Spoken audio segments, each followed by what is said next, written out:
What do you think, इस गिलास में कितना वेट होगा? 100 ग्राम, 150 ग्राम, 200 ग्राम? वेल, गिलास का एब्सोल्यूट वेट कितना है इट डजेंट मैटर। मैं इसे कितनी देर तक उठा के रखता हूँ यह इस पे डिपेंड करेगा। अगर मैं इसको थोड़ी देर के लिए उठा के रखता हूँ देयर इज नो प्रॉब्लम, लेकिन अगर मैं इसे 1 घंटे के लिए इसी तरह उठा के रखूँ तो मेरे हाथ में पेन होना स्टार्ट हो जाएगा और मेरी बॉडी पर भी इसका इफेक्ट होगा, राइट? और अगर मैं इसे 4 या 5 घंटे तक उठा के रखूं तो मेरे दिमाग और मेरी बॉडी का सारा फोकस इसी गिलास पे आ जाएगा और मेरी बॉडी में पेन बहुत बढ़ जाएगा। और अगर मैं इस गिलास को पूरे दिन उठा के रखूं तो मेरा हाथ नम हो जाएगा या पैरालाइज हो जाएगा। गिलास का एब्सोल्यूट वेट चेंज नहीं हुआ है, लेकिन मैं इसे जितनी देर तक होल्ड करके रखता हूँ ये मेरे लिए उतना ही हैवी होता जाएगा। Stress and worries of our life are like this glass of water. अगर हम उन्हें थोड़ी देर के लिए सोचते हैं देयर इज नो प्रॉब्लम, लेकिन अगर हम किसी टेंशन को, किसी वरी को लगातार हम सोचते रहें तो इट बिगेंस टू हर्ट अस।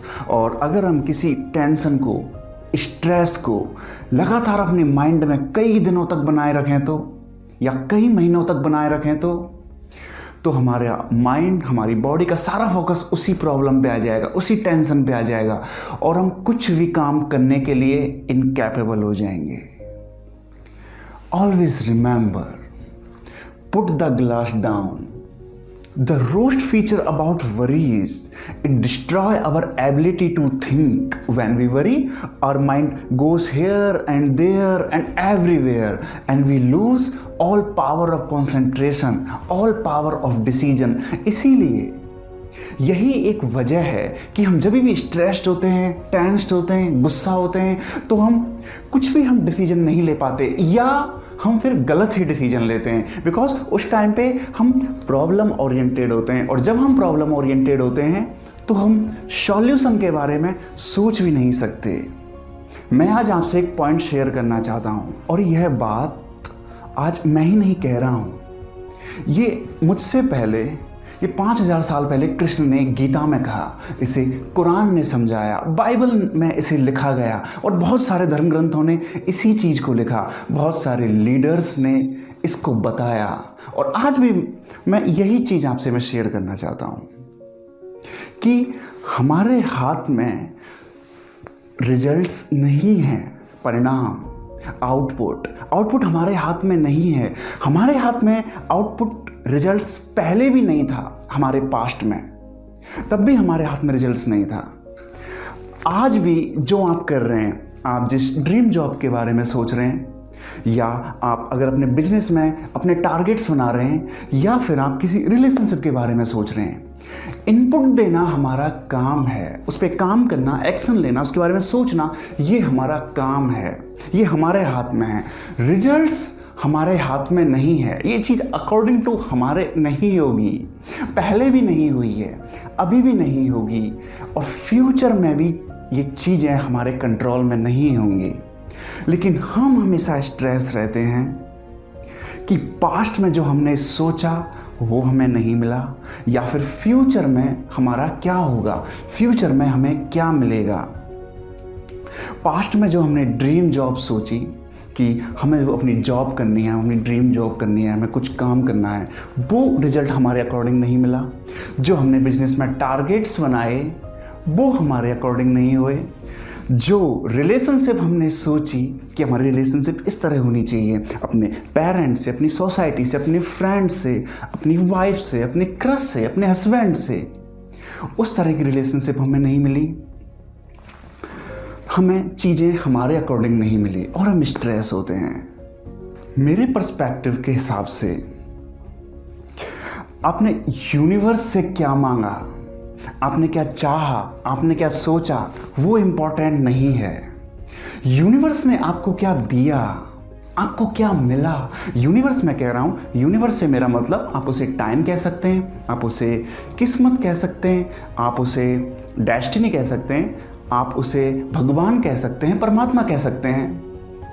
ये इंपॉर्टेंट नहीं है कि आपने भगवान से क्या मांगा या आपने क्या चाहा, आपने क्या सोचा। इंपॉर्टेंट है आपको क्या मिला पास्ट से।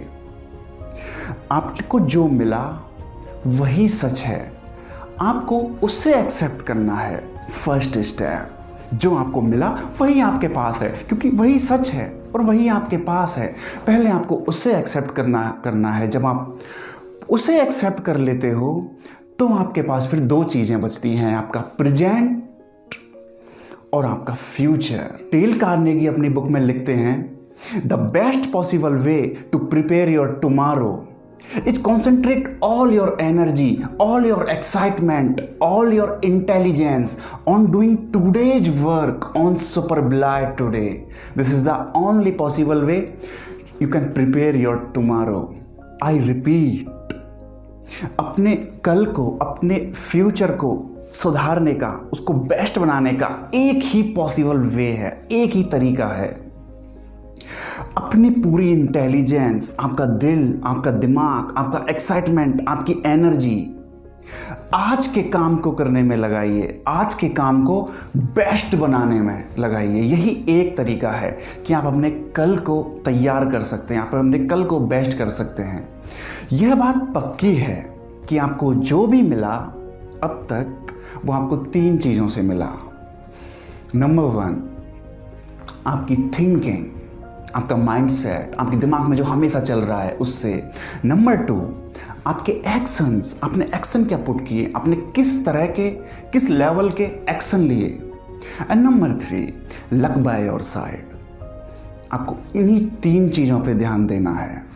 नंबर 1, आपकी थिंकिंग पे, अपनी थिंकिंग को बेस्ट बनाइए, उसे बेहतर बनाइए, positive right mental attitude acquire कीजिए और एक्शन लीजिए। फिर अच्छे एक्शंस लीजिए, अपनी पर्सनल ग्रोथ पे काम कीजिए। और number 3, luck by your side. ये आपका काम नहीं है, यूनिवर्स इसे देख लेगा, ये यूनिवर्स का काम है, इसे उस पे छोड़ दीजिए। बस अपने काम को इस पे लगाइए, अपनी एनर्जी को आज के दिन पे और इन चीज़ों पे। आप स्ट्रेस से बाहर आ जाएंगे, क्योंकि आपका मेंटल एटीट्यूड आपका चेंज होते ही आपका पर्सपेक्टिव चेंज हो जाएगा। What do you think about it? What's your perspective? मैं जानना चाहता हूँ, मुझे लिखिए, मुझे कमेंट कीजिए या फिर मुझे वीडियो बना के भेजिए। क्योंकि नंबर्स पे मत जाइए। 90%, ये लोग पहले भी 90% था और अभी भी ये फिगर 90% और आगे भी शायद यही रहेगा। मैं चाहता हूँ कि आप इस 10% में आ जाएं। That's it. This is Shiv. We will meet again.